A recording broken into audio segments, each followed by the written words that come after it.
खोजिरहेको थिएँ भन्दाखेरि यो हप्ता 10 दिनको टाइम भनेको उही हो, केही नियम नीति परिवर्तन नहुँदाखेरि पनि कुनै सेक्टरहरू चाहिँ एकदम त्यो अनप्रेडिक्टेबली के दाइ, कस्तो भन्दा 4-5%, 5-7% वात्त बढिदिनु होइन, त्यसलाई चाहिँ हामीले यो चाहिँ अपरेटरले अपरेट गरेको भन्न सकिन्छ कि नाइ दाइ भन्नुहोस् त। एउटा स्मुथली बढ्नु र तपाईँको 2 दिन 3 दिन चाहिँ एकदम तपाईँको 3-4%, 5-7% चाहिँ तपाईँको चाहिँ एग्रेसिभली तपाईँको पोजिटिभ सर्किट लाग्नुमा यो अपरेटरले प्ले गरेको भन्दा के फरक नपर्ला दिपेन दाइ? अनि यदि रिपोर्ट यथावत छ र सबै कुरा यथावत छ र सर्किट लागिरहेछ र सेक्टर मुभ भइरहेछ भने त्यो अपरेटरले त गरेको हो। त्यो तपाईँको त्यो कम्पनीको आफ्नो स्ट्रेन्थले भएको छैन। यदि तपाईँको मार्केटमा केही पनि नयाँ आएको छैन, मार्केटमा केही पनि तपाईँको पोलिसीहरू चेन्जेस भएको छैन र कम्पनीको पनि तपाईँको रिपोर्टमा केही ड्रास्टिक चेन्ज आएको छैन भने र त्यहाँ सर्किटहरू लागिरहेछ 30-40% बढिरहेछ भने त्यो सबै अपरेटरले गरेको हुन्छ। हजुर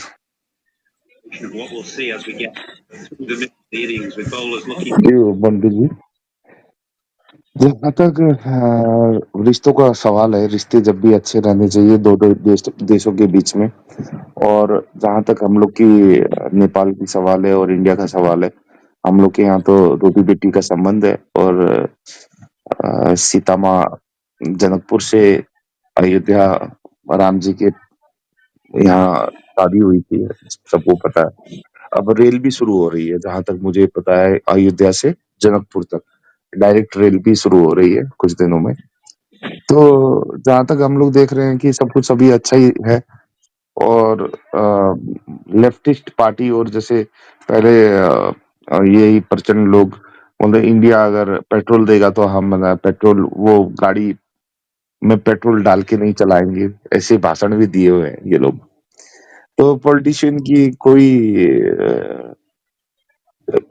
क्या बोलते हैं उसको, धर्म नहीं होता है। पॉलिटिशियन बोलने से ऐसा होता है जो जिस जिस जिस समय भी जो भी चीजों में अपने हिसाब से रंग चेंज कर लेता है। तो मैं तो वैसे देखता हूँ नेपाल के पॉलिटिशियन। और जहां तक भारत का सवाल है, भारत जब भी नेपाल का एक असल मित्र के रूप में मैं देखता हूँ और नेपाल को उसी हिसाब से आगे बढ़ना चाहिए, अपने रिश्तों को अच्छा करना चाहिए और नेपाल को उसी हिसाब से सब चीजों में एक दूसरे को साथ देते हुए आगे बढ़ना चाहिए। जैसे आज भूटान है, वो शायद भारत के कारण ही इतना आगे बढ़ पाया है।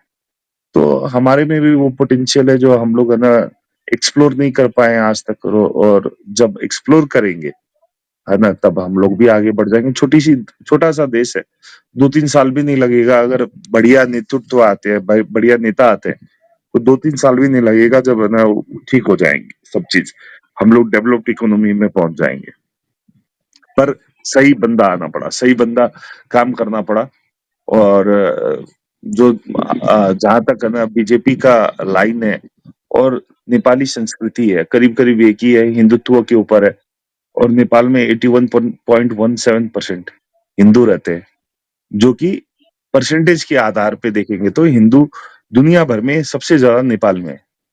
और Nepal should be land for Hindus.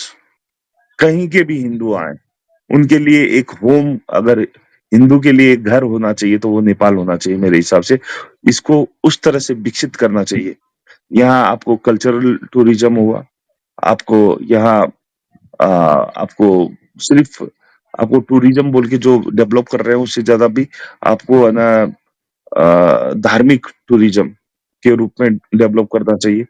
लोग केदारनाथ जाते हैं तो डोलेश्वर महादेव क्यों नहीं जाते हैं?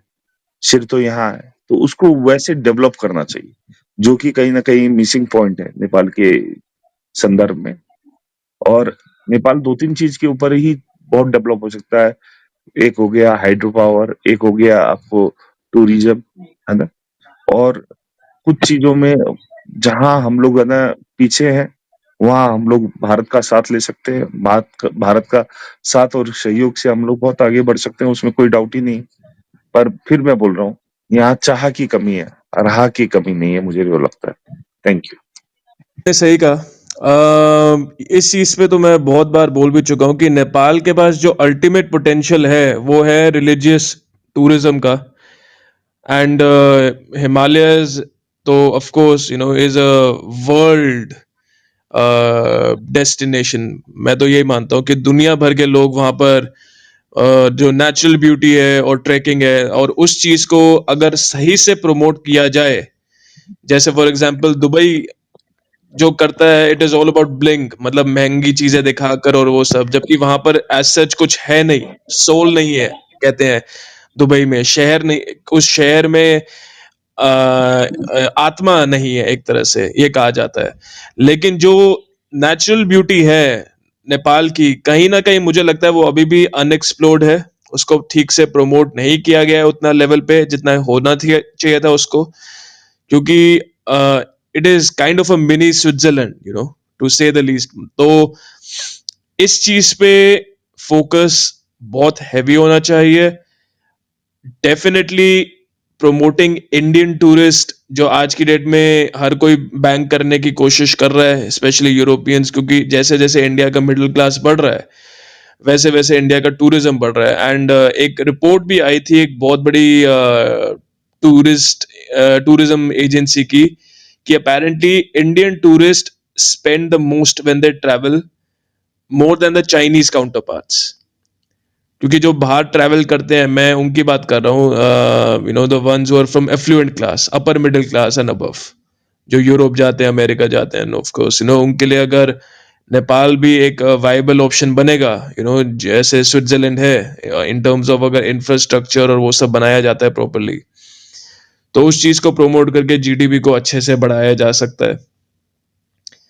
दूसरी तरफ क्रॉस बॉर्डर ट्रांजैक्शंस में जो एक पॉजिटिव न्यूज मैंने लेटेस्ट जो मैंने अभी देखी थी वो ये थी कि जब मोदी जी लास्ट टाइम आए थे तो उन्होंने यूपीआई जो है यूनिफाइड पेमेंट इंटरफेस, उसका क्रॉस बॉर्डर ट्रांजैक्शन के लिए specially for Indian tourist enable करवाया था राष्ट्र बैंक के साथ मिलकर। आज की डेट में इंडियन टूरिस्ट अपने फोन से जाकर स्कैन करके अपने बैंक अकाउंट से सीधा you know without hard cash एक नेपाल के किसी भी बिजनेस के बैंक अकाउंट में पैसा ट्रांसफर कर सकता है। Wide spread adoption is still pending, मतलब जो जितने भी छोटे मोटे जैसे दुकानदार हो गए वो जैसे इंडिया में है, अभी नेपाल में उस स्केल पे अडॉप्शन नहीं हुआ है। अभी भी बहुत सारे जैसे आपका पठाओ टाइप जैसे हो गया या जितने भी ये बिजनेसेस हैं ई कॉमर्स वाले, वो कैश प्रेफर कर रहे हैं। लेकिन अगर इस डिजिटल इंफ्रास्ट्रक्चर के जो प्लेटफॉर्म्स है उनको सही तरीके से पुश मिलता है सरकार की तरफ से और राष्ट्र बैंक की तरफ से, तो जो वर्किंग कैपिटल साइकिल है किसी भी बिजनेस के लिए वो कम करी जा सकती है, क्योंकि इंस्टेंट आपके बैंक में पैसा जाएगा, आपको कैश होल्ड करके फिर मान लीजिए पीरियोडिकली जो होता है 7 दिन 15 दिन हर बिजनेस का डिपेंड करता है, में जाके फिर आप बैंक में जाके उसको जमा करा रहे हो, वो सब चीजें बहुत हद तक घट जाएंगी और रियल टाइम में पेमेंट्स होगी और ट्रांजैक्शंस भी बढ़ेंगे। तो ये कुछ हैं एरियाज जहां मैं डेफिनेटली चाहूंगा कि इम्प्रूवमेंट हो, क्योंकि मैंने पढ़ा था इस बारे में कि इंडियन जो आरबीआई है और कहीं ना कहीं राष्ट्र बैंक भी रिस्ट्रिक्शंस लगाते हैं in terms of US dollars या बाकी जो करेंसीज होती हैं जो वहां पर ट्रैवल किया जाए, बिकॉज ऑफ मनी लॉन्ड्रिंग जो वहां पर थोड़ी क्रॉस बॉर्डर के उसके वजह से रैम्पेंट है।